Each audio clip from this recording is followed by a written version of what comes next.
네, 리포트 비하인드 이어가겠습니다. 11년 동안 단말기 유통시장을 규제해온 단통법이 오늘부터 폐지됩니다. 통신주에 어떤 영향을 미치게 될지 이분과 함께 이야기 나눠봅니다. 현대차증권 김현용 연구원 나와 계십니다. 네, 안녕하세요. 안녕하십니까. 네, 앞서 말씀드린 것처럼 네. 오늘부터 단통법은 폐지됐고요. 네.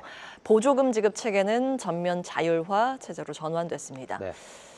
이제 통신사 입장에서 보면 네. 이게 출혈 경쟁으로 이어질까 하는 우려감이 있는데 네. 이 영향력 어떻게 보세요?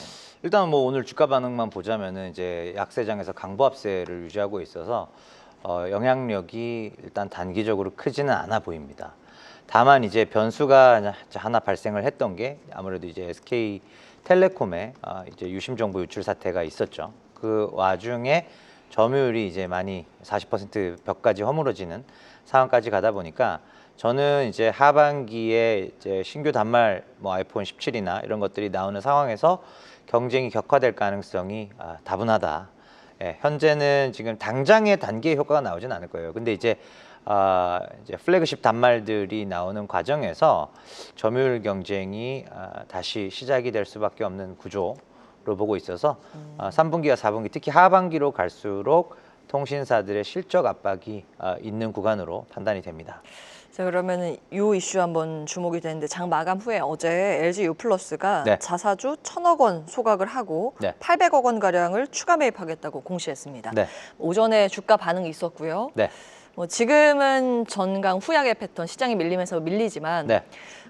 역전이 52주 신고가 영역입니다. 네. 그러니까 배당소득 분리과세와 함께 이통 3사 자체적으로 네. 주주가치 제고 매력에 대해서는 좀 좋게 평가해 볼 수 있을까요? 맞습니다.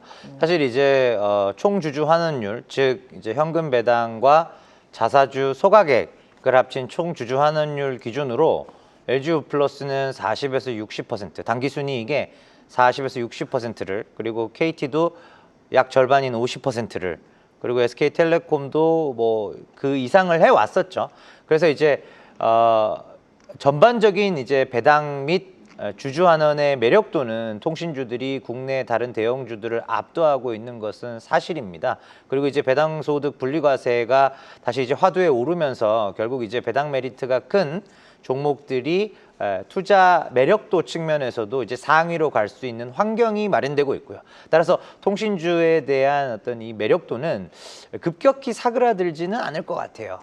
그런 와중에 지금 배당 여력이 확대되고 있는 KT나 LG U+ 같은 경우에는 실제로 투자자들의 러브콜을 많이 또 받고 있는 종목들이기도 하고요. 그래서 이제 하반기에 그런 실적 압박이 있다고는 하나 이런 배당 매력도, 주주환원 매력도 측면에서 이 실적의 하방 압력을 상쇄할 만한 그런 메리트가 충분히 있는 상황이다. 이렇게 말씀을 드릴 수가 있겠습니다. 자, 그러면 SK텔레콤은 어떨까요? 지난 4월에 네. 뭐 다 알고 계실 거예요. 그렇죠. 대규모 유심 정보 유출 사태가 맞습니다. 있었습니다.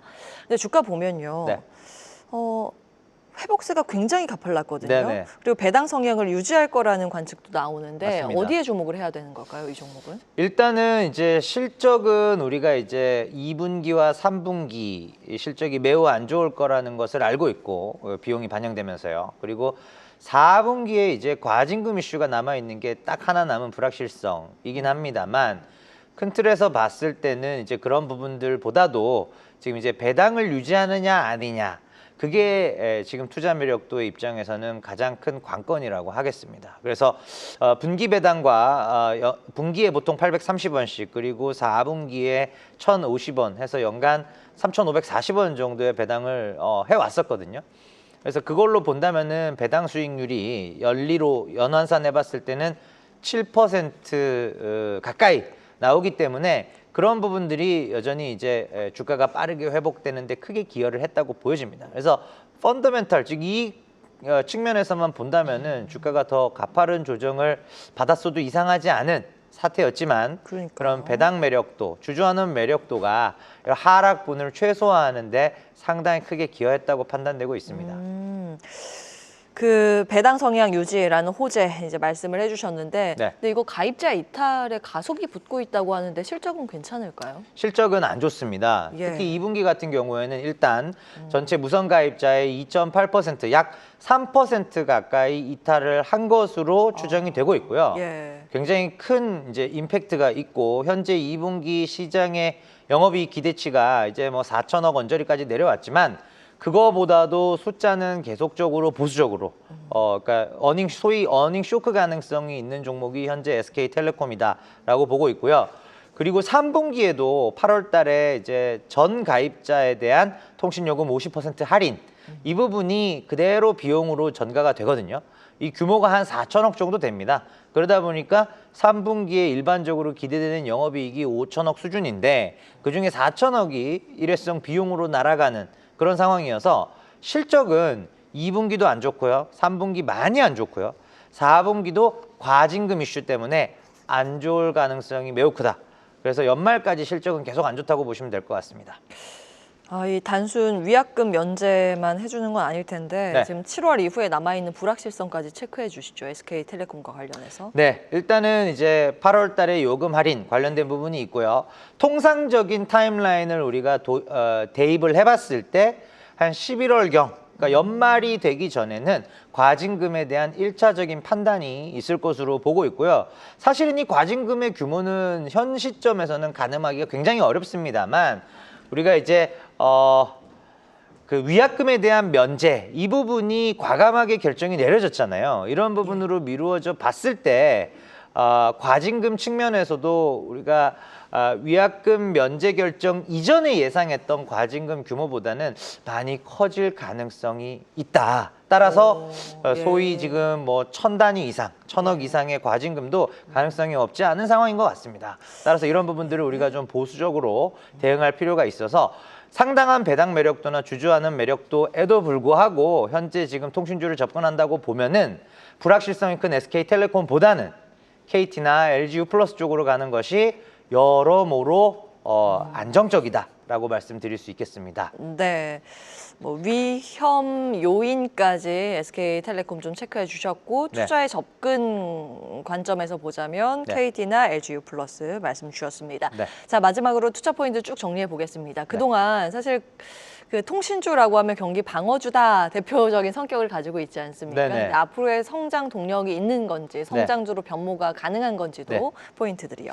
예, 일단 이제 통신사들이 5G 시대가 거의 이제 저물어가는 현재 상태에서 이동통신 쪽의 성장성이 많이 둔화된 것은 사실입니다만 AI를 중심으로 이제 성장을 모색하고 있죠. 그래서 SK텔레콤도 ADAT이라는 B2C 플랫폼을 또 확산을 빠르게 시켜가고 있고요.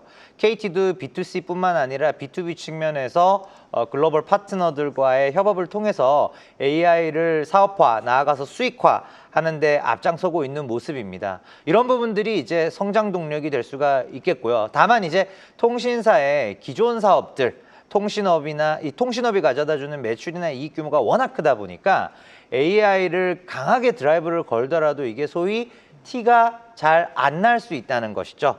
그렇지만 그럼에도 불구하고 이제 AI를 중심으로 미래 먹거리들을 꾸준히 좀 발굴을 하고 있다는 점에서 통신주들이 특히나 이런 이제 약세장이나 조정장이 올 때는 통신주만한 대안도 없는 게 사실이기 때문에 예. 투자자들로부터 각광을 받고 있는 게 아닌가 생각이 됩니다. 예, 통신주 전반의 투자 포인트까지 체크해봤습니다. 김연용 현대차증권 연구원 함께했습니다. 오늘 말씀 고맙습니다. 네, 감사합니다.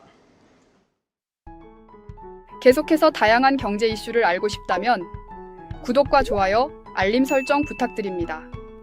AI 캐스터 권미정이었습니다.